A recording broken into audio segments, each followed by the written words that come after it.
Gambling is a Greek obsession. Lotteries and sweepstakes are a multi-billion-dollar industry here, one of Europe's biggest markets. But the state monopoly that runs this bookmaker is now up for sale, at the command of Greece's creditors. The state's one-third stake in esat is to fetch about $300 million, a drop in the bucket of Greece's debt. Irini Koutsouverii is trying to win the money for a ticket to visit her children, forced by the crisis to work abroad. Like many Greeks, she's against the sell-off. Greeks are clever and hard-working, and gradually we will manage to pay off our debts. And our assets can then stay in Greece. We shouldn't sell off our country, our companies and organisations. esat is the tip of the iceberg. Greece's lucrative gas monopoly and oil refiner are also meant to go, and even its public power corporation.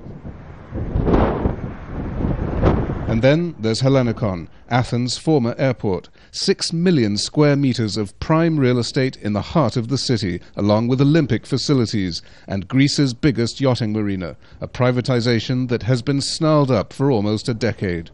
Hellenikon is just the biggest parcel in an embarrassment of real estate riches.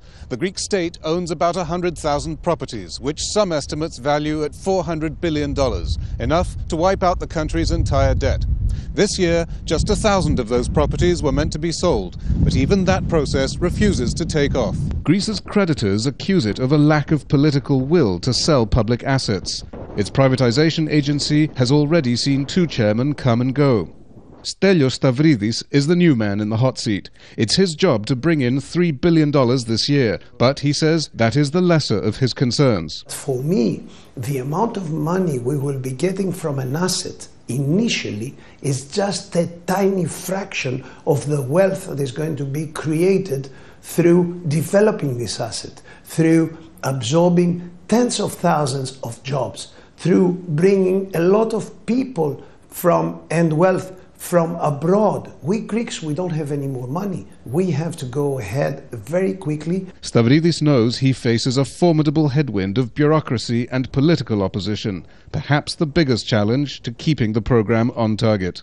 John Psaropoulos, Al Jazeera, Athens.